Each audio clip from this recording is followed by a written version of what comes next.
Nossa Senhora de Fátima! Ó Maria concebida sem pecado, São José, Santos Pastorinhos, Francisco e Jacinta. Nossa Senhora, nós sabemos que apareceu a 3 crianças, Lúcia, Jacinta e Francisco, né? Nós sabemos que todas as aparições da Virgem Maria, seja Nossa Senhora de Lourdes, das Graças, Guadalupe, todas as aparições, a primeira coisa, geralmente, Nossa Senhora pede o quê? A conversão, o abandono do pecado, né? Depois ela vai aprimorando aquela aparição com uma finalidade exclusiva daquela hora, daquele momento, ou para aquele país. No caso de Fátima, Nossa Senhora não trouxe uma mensagem somente para Portugal. No caso de Fátima, Nossa Senhora trouxe uma mensagem global para o mundo inteiro, né? Por isso que ela pediu que o Papa fizesse uma consagração do mundo e a Rússia ao Imaculado Coração. Inclusive, Nossa Senhora, o único país que Nossa Senhora cita ali em Fátima é a Rússia, né? Ela cita 3 vezes a Rússia. E se o Papa se a consagração não fosse feita, a Rússia espalharia seus erros pelo mundo, promovendo guerras e perseguições à Santa Igreja. O Papa teria muito que sofrer. Os bons serão martirizados, né? Então, quer dizer, a sua própria Nossa Senhora já falou que aquele que quer o bem vai passar por um martírio, né? E os pastorinhos passaram. Em agosto eles foram presos, né? Os 3 pastorinhos foram presos. Então, já desde aquela época a gente assiste prisão indevida, né? Então, aqueles que às vezes têm um certo poder de mando, né, se aproveitam desse poder para perseguir aqueles que falam a verdade, né? Isso foi na época de Nosso Senhor Jesus Cristo e não vai mudar tão facilmente. Os mártires da Igreja Romana, né, e até hoje, aquele que quer falar a verdade como ela é, a verdade incomoda, né? Aqueles que amam a verdade vão gostar, aqueles que não amam a verdade vão odiar e vão tentar exterminar ou tentar calar. E os pastorinhos, então, foram presos por quê? Qual era a verdade que eles estavam dizendo ali, né? Não era questão da Rússia, porque os pastorinhos até esse momento não tinham revelado ainda o segredo, né? E tanto é que quando eles foram presos, o delegado queria saber o segredo. Qual é o segredo de Fátima, né? Não só disse que não é para contar ainda, ficava doidado. Mas eu sou autoridade, eu quero que você fale. Não, só podemos falar quando Nossa Senhora autorizar, né? Mas qual era o grande problema para prender os 3 pastorinhos? É porque o mundo já estava entrando numa mentalidade racionalista e do ateísmo e do secularismo. Ou seja, Deus, tá bom, para aqueles que não têm leitura e para as mulheres, pode acreditar em Deus, mas lá dentro da igreja, né? Falar de Deus fora disso, não me venha com história, né? Deus não existe, nós somos pessoas racionais, a ciência está avançando, né? Então nós vamos provar que o homem é o seu próprio futuro, não existe desígnio de Deus para ninguém. Então essa mentalidade racionalista estava muito forte. E de repente 3 crianças começam a dizer que a mãe de Deus está falando com elas. Então o fato de saber que Nossa Senhora descia do céu para conversar com 3 crianças, isso incomodou. Por quê? Porque quebrava a moda da época, o modismo do racionalismo. Então como quebrava isso, eles queriam já destruir na origem, né? Mas aquilo que é de Deus não se destrói. E quanto mais o mal combate o que é de Deus, mais ele cresce. Porque não é a força humana que está mantendo aquela verdade, é uma força que vem de Deus, né? E aquilo que vem de Deus, quanto mais bater, mais forte vai ficar. Não quer dizer que não haja sofrimento. Os pastorinhos sofreram a tal ponto que o Papa João Paulo II disse que eles passaram por um martírio moral. Eles passaram por um martírio, né? Então, mas enfrentaram com a alvenaria. Olha, não podemos.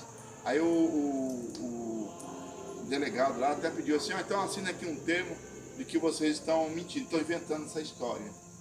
Aí nós liberamos vocês. Aí a Lúcia disse, nós não podemos falar isso. Por quê?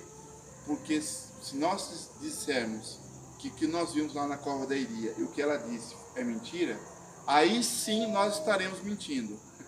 E se nós mentirmos, nós estaremos cometendo um pecado. E nós já prometemos a Nossa Senhora que nós não vamos cometer nenhum pecado.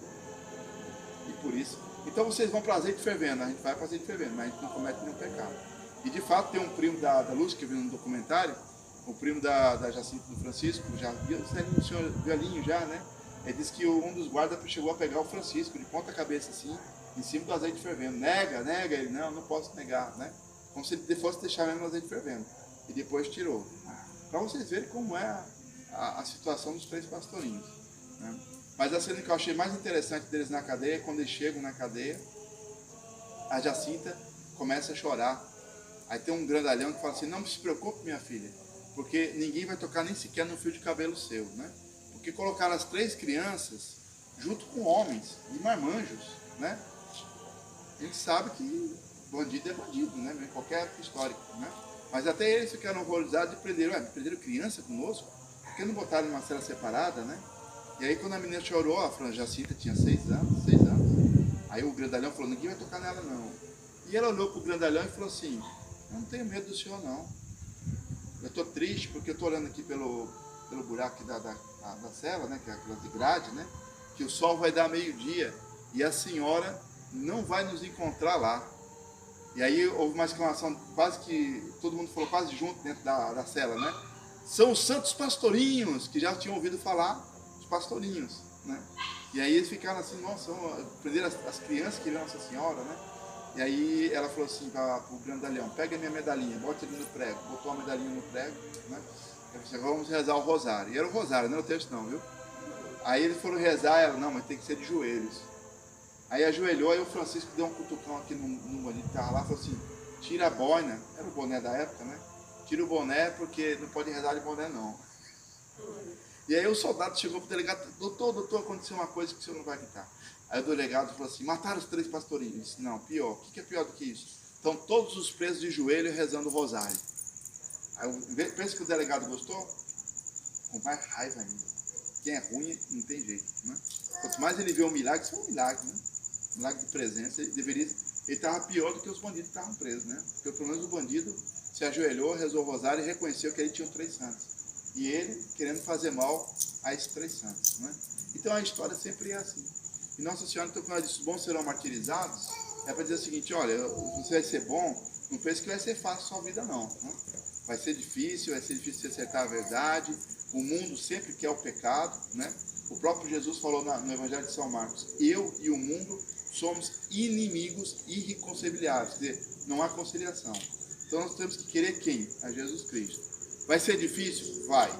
No entanto, Nossa Senhora diz, mas para aqueles que ouvirem a minha mensagem e atenderem os meus pedidos, meu imaculado coração será o teu refúgio. Então onde é que a gente vai conseguir força para vencer as dificuldades do mundo? Onde é que a gente vai, vamos dizer assim, se esconder das maldades do mundo? No imaculado coração de Maria. Então ela cedeu o coração dela como um refúgio, para a gente se animar, para a gente ter confiança. É como uma criança que se coloca no colo da mãe com toda a confiança, né? Ela sabe que não vai cair, pode cair o mundo inteiro, mas está no colo da mãe, está tranquilo, né?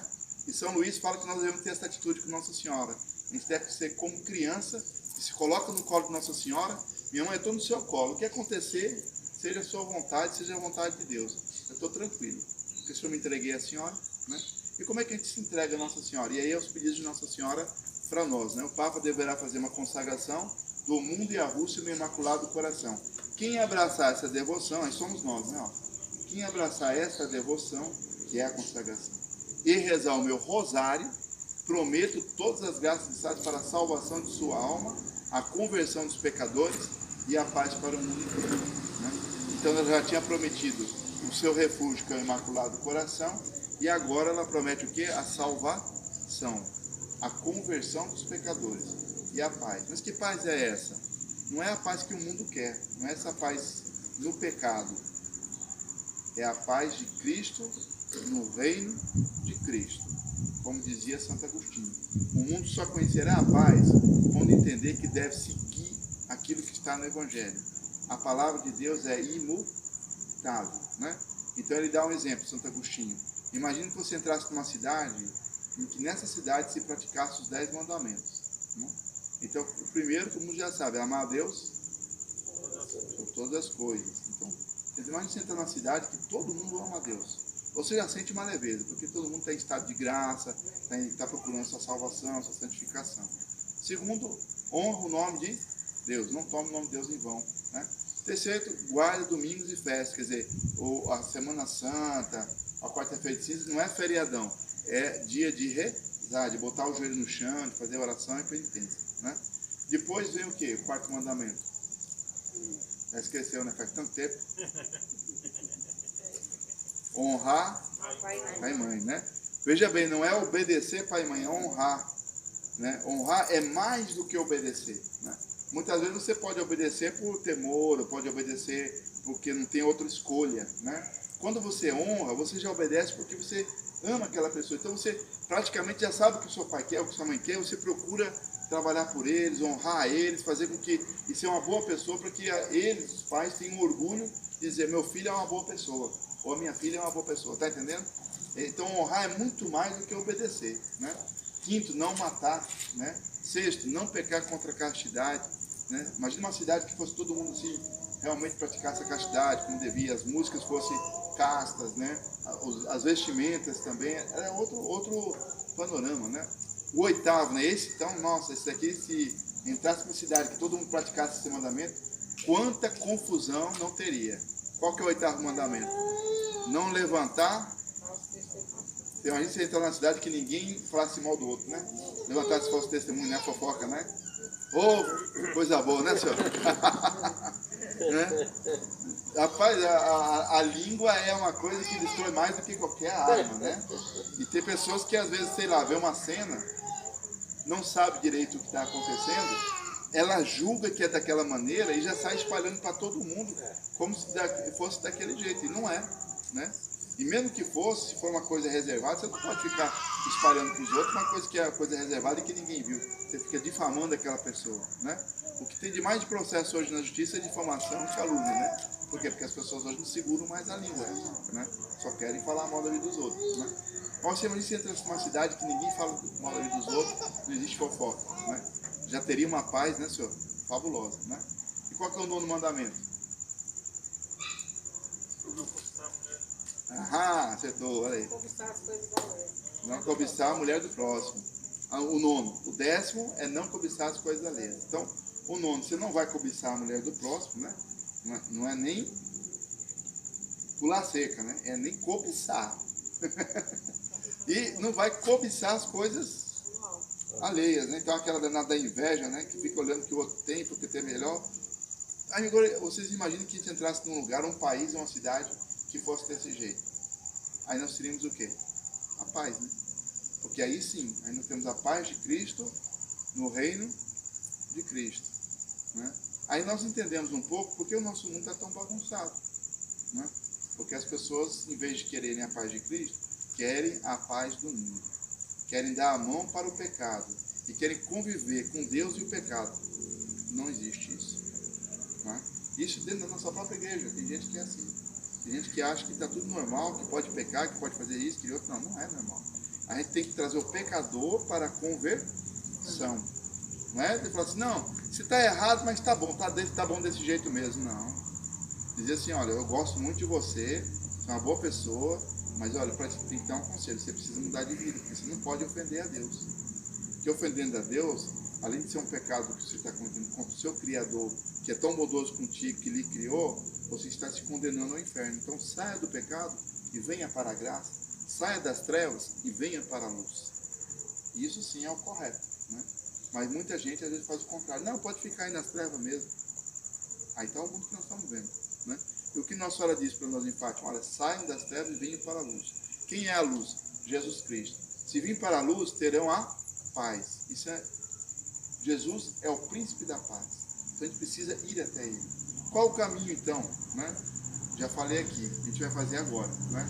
Se consagrando a Nossa Senhora e rezando, tendo vida de oração. No nosso caso, Nossa Senhora pediu o quê? Né? Pediu o terço. E Nossa Senhora prometeu, né? Se você rezar o texto todo dia, pelo menos um texto todo dia, você vai conseguir essa salvação. Você vai, pode ser que passe pelo purgatório, porque tem que, né? Mas Nossa Senhora prometeu que vai para o céu, né? Então, puxa, se eu rezar o texto todo dia eu vou para o céu, a pergunta que fica é: trouxa seu eu se perder a oportunidade, né? Não estou dizendo que o texto é o único meio de salvação, não é isso. Mas o texto é uma oportunidade que Nossa Senhora nos deu para nos ajudar nesse caminho difícil de trevas que o mundo está passando, e com o texto é uma bússola que ela vai nos orientando para chegar no porto seguro. Qual é esse porto seguro? O Sagrado Coração de Jesus. E esse é o papel de Nossa Senhora, nos orientar para que a gente não caia nas armadilhas do mundo, para chegar tranquilo e sereno no local final, que é o Sagrado Coração de Jesus, como o próprio Jesus falou aos apóstolos, né? No céu, eu serei o seu prêmio demasiadamente grande. Então, qual é o nosso prêmio no céu? É o próprio Jesus Cristo, é o próprio Deus. A gente vai sentir e amar a Deus como Ele se sente, Ele se ama. E é uma alegria tão grande que o resto pouco importa. O sofrimento que passou não é nada, tá entendendo? As três crianças, quando viram Nossa Senhora, elas foram envoltas em uma luz. E eles disseram, nós nos sentimos mergulhados em Deus. A Lúcia diz isso, nós nos sentimos mergulhados em Deus. Depois que eles se sentiram mergulhados em Deus, tudo nessa terra parecia vão. Né? Então eles faziam muita penitência e tudo, porque nada, o que eles queriam é o céu. Não queriam mais futuro nessa terra. O único futuro para nós é o céu. E de fato, o único futuro para nós é o céu. A gente trabalha nessa terra, tem que construir o que tem que fazer. A gente tem a obrigação diante de Deus de lutar para ter uma vida melhor. Isso é uma obrigação, né? Para a sua família, para os seus filhos, né? Mas não focando que vai ficar aqui nessa terra, mas focando que aqui é uma passagem e eu dei o meu melhor. Se Deus me deu o dom de falar, outro deu o dom de construir, outro deu o dom. Para cada um Deus deu um dom para que a humanidade construísse, né? Trabalhasse e fizesse as coisas para a glória de Deus. Né? Essa é a finalidade. Né? Tem uma ilha, uma montanha, na França, chamada Monte de São Michel. Já ouviu falar, não? Já. Ouviu falar, né? E São Miguel mandou o monge construir ali a abadia, né? Mas lá em cima tem uma igreja, tem as casinhas, tem o mosteiro, tem a capela do mosteiro, vai subindo assim, né? Aí na capela tem assim uma torre, em cima da torre tem uma agulha, em cima da agulha o homem colocou um São Miguel, né? Talhado em pedra. Quando ele estava talhando aqui no chão, chegou uma pessoa e falou assim, puxa, tá ficando bonito essa imagem de São Miguel, hein? Você vai colocar em qual altar? Porque já tem um lá no altar. Aí disse assim, não vou colocar em altar nenhum não, vou colocar lá na ponta da torre. Aí o homem olhou, estava lá embaixo, né? Ah, meu filho, para que fazer com tanto detalhe então, com tanta perfeição? Lá em cima ninguém vai ver essa obra de arte sua. Aí o escultor olhou para ele e falou assim, eu não estou fazendo para os olhos humanos ver, estou fazendo para Deus ver. Entendeu? Então a gente faz as coisas para que Deus veja o melhor que a gente pode. Né? Então é por isso que nós vamos agora coroar Nossa Senhora, né? Como o Papa João Paulo II dizia assim, eu amo e quero servir. Então a gente vai dar o nosso melhor para Nossa Senhora, a gente vai entregar o nosso coração, a nossa alma e vamos nos consagrar hoje a Jesus pelas mãos de Maria, como foi o grande pedido de Nossa Senhora, para que venha logo essa paz de Cristo no nosso coração. Primeiro no nosso coração, para depois poder transbordar para os outros. Né? E quando a gente colocar o texto na mão de Nossa Senhora, também o texto significa que, olha, esse que representa as orações que eu vou dedicar todo dia à Senhora, para que a Senhora purifique a minha oração do texto e entregue dignamente a nosso Senhor Jesus Cristo. Então, todo dia agora eu vou rezar um texto, não só pela minha salvação, mas também pela conversão dos pecadores e pela paz de Cristo no mundo inteiro. Está entendendo como é? E é por isso que eu convido vocês então a ficarem de pé agora e vamos fazer agora essa consagração coroando Nossa Senhora.